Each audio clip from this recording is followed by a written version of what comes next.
시청자 여러분, 안녕하십니까? 무더운 날씨 속에서도 함께 해주셔서 감사합니다. 이번 주 마지막 미국 주요 뉴스를 전해드립니다. 트럼프 대통령이 노숙인 문제 해결을 위한 강경 행정명령에 서명했습니다. 트럼프 대통령은 24일 도시의 무질서와 범죄가 미국을 위협하고 있다며 노숙인의 장기 입원과 강제 치료를 확대하겠다고 밝혔습니다. 이번 행정명령은 정신질환이나 마약 중독 상태의 노숙인을 대상으로 한 민사적 격리 수용 확대와 공공장소 노숙, 마약 투약, 불법 점거 등에 대한 강력 단속을 포함하고 있습니다. 또 연방주택 및 복지지원금을 안전소비나 피해 감소 중심 프로그램이 아닌 치료 회복 중심으로 전환하도록 지시했습니다. 특히 마약 주사 허용 공간이나 마약 도구를 배포하는 시설에 대해서는 법적 검토 후 지원 중단과 처벌 가능성도 예고했습니다. 트럼프 대통령은 이제는 시민의 안전을 최우선으로 고려할 때라며 공공질서 회복을 위한 연방 차원의 개입을 공식화했습니다. 다음 뉴스입니다. 트럼프 행정부가 국세청의 다국어 서비스 제공을 전면 중단하는 방안을 검토 중인 것으로 전해졌습니다. 이는 영어를 모국어로 사용하지 않는 납세자들의 세금 신고를 크게 어렵게 만들 수 있다는 우려를 낳고 있습니다.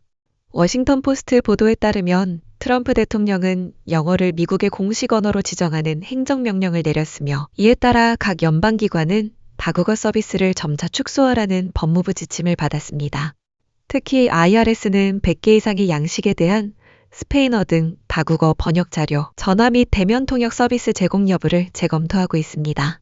현재 IRS는 영어 구사 능력이 부족한 납세자들에게 세금 이해를 돕는 것이 정책의 일환이었으나 이번 조치로 해당 원칙이 폐기될 가능성이 제기되고 있습니다. 이 같은 움직임은 이민자 사회의 세금 신고율에 부정적 영향을 줄 수 있다는 지적과 함께 트럼프 행정부가 추진하는 영어 중심 동화 정책이 연방기관의 실무에 어떤 변화를 가져올지 주목됩니다. 다음 뉴스입니다. 미국과 중국 국적을 모두 가진 한 이중 국적자가 미국의 최첨단 미사일 기술을 중국에 넘기려다 체포됐습니다.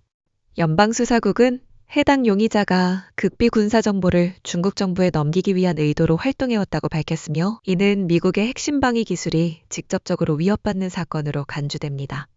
크리스토퍼 레이 FBI 국장은 중국 관련 방첩 사건이 매 10시간마다 새로 열리고 있다며 현재 진행 중인 5,000건의 사건 중 절반이 중국과 연관돼 있다고 밝혔습니다. 미 법무부는 2024년까지 중국과 연계된 기술 절도 사건에서 수십 건의 기소를 진행했으며 약 90%에 이르는 유죄 판결률을 기록 중입니다. 이번 사건은 중국이 미사일 방어, 핵 시스템, 우주기술 분야의 전문가를 비밀리에 확보하기 위한 인재유치 프로그램을 적극 활용하고 있다는 분석과 맞물려 주목받고 있습니다. 미국 내 안보 전문가들은 이러한 기술 유출이 단순한 산업 스파이 행위를 넘어 국가안보 전반에 심대한 타격을 줄 수 있다고 경고하고 있습니다. 다음 뉴스입니다. 미 국방부가 앞으로 국방당국자들의 외부 연구 포럼 및 싱크탱크 행사 참여를 전면 중단한다고 밝혔습니다. 국방부는 모든 초청 행사에 대해 내부 검토를 거쳐 해당 기관이 미국 정부의 가치에 부합하는지 판단할 계획입니다. 이번 조치는 트럼프 대통령을 비판하거나 글로벌주의를 조장하는 단체에 국방부가 신뢰를 부여하지 않도록 하겠다는 취지로 해석됩니다. 실제로 국방부는 지난주 콜로라도에서 열린 에스펀 안보 포럼에 고위 관계자들의 참석을 전격 취소하며 해당 포럼이 미국에 대한 혐오와 글로벌주의를 조장한다고 비판했습니다. 오는 11월 예정된 헬리팩스 국제안보 포럼 등 다른 주요 행사에 대해서도 국방부는 참여 여부를 재검토 중입니다.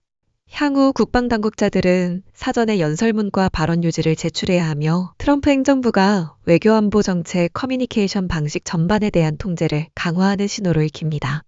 다음 뉴스입니다. 미국 애리조나주의 한 여성이 북한 사이버 요원들의 원격 취업 사기를 도운 혐의로 징역 8년 이상의 중형을 선고받았습니다. 피고인 크리스티나 체프먼은 자택에서 노트북 농장을 운영하며 북한 해커들이 미국 기업 300여 곳에 가짜 신분으로 취업할 수 있도록 지원한 것으로 드러났습니다. 이 사기 행위로 북한 정권은 2020년부터 2023년까지 총 1,700만 달러, 약 230억 원 이상을 벌어들였다고 미 법무부는 밝혔습니다.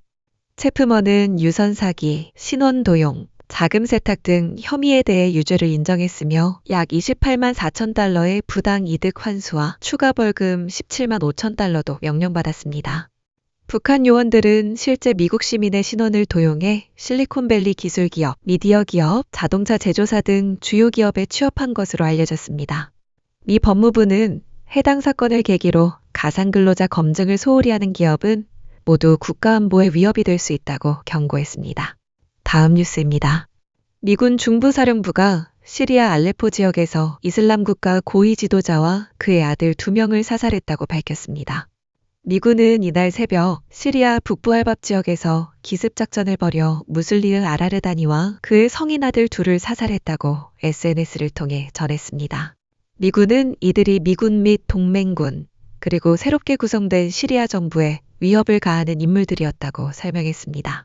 중부사령부 쿠릴라 사령관은 IS는 어디에 숨든 안전하지 않다며 지역과 본토, 동맹국을 위협하는 테러 세력을 끝까지 추적하겠다고 강조했습니다. 최근 IS는 남부 시리아에서 정부군 차량을 겨냥한 폭탄 공격을 자행하며 바샤르 아라사드 정권 붕괴 이후 첫 직접 공격을 감행했다고 주장한 바 있습니다. 현재 IS는 북부에서는 쿠르드계 민병대를, 남부에서는 새 시리아 정부를 주요 표적으로 삼고 활동을 이어가고 있습니다. 마지막 뉴스입니다. 1980년대부터 90년대 프로레슬링의 황금기를 이끈 전설적인 스타 헐크 호건이 71세를 일기로 별세했습니다. 미국 플로리다 클리어워터의 자택에서 심장마비로 쓰러진 채 발견됐으며 병원으로 옮겨졌지만 끝내 숨졌습니다. 월드레슬링 엔터테인먼트는 그는 레슬링을 세계적 엔터테인먼트로 성장시킨 인물이라며 전설 헐크스터의 업적을 기리며 애도를 표했습니다. 1980년대 미국의 이상적 남성상을 대변했던 그는 대중문화 아이콘이자 미국 그 자체로 불릴 만큼 강한 상징성을 지녔습니다. 트럼프 대통령은 그는 강하고 똑똑하며 가장 큰 마음을 가진 진정한 마가였고 문화적 영향력은 엄청났다고 추모했습니다. 헐크 호건은 최근 새 레슬링 단체 리얼 아메리칸 프리스타일의 창립자로 활동 중이었으며 첫 이벤트를 앞두고 갑작스럽게 세상을 떠났습니다. 이상으로 오늘의 뉴스를 마칩니다. 시청해주셔서 감사합니다.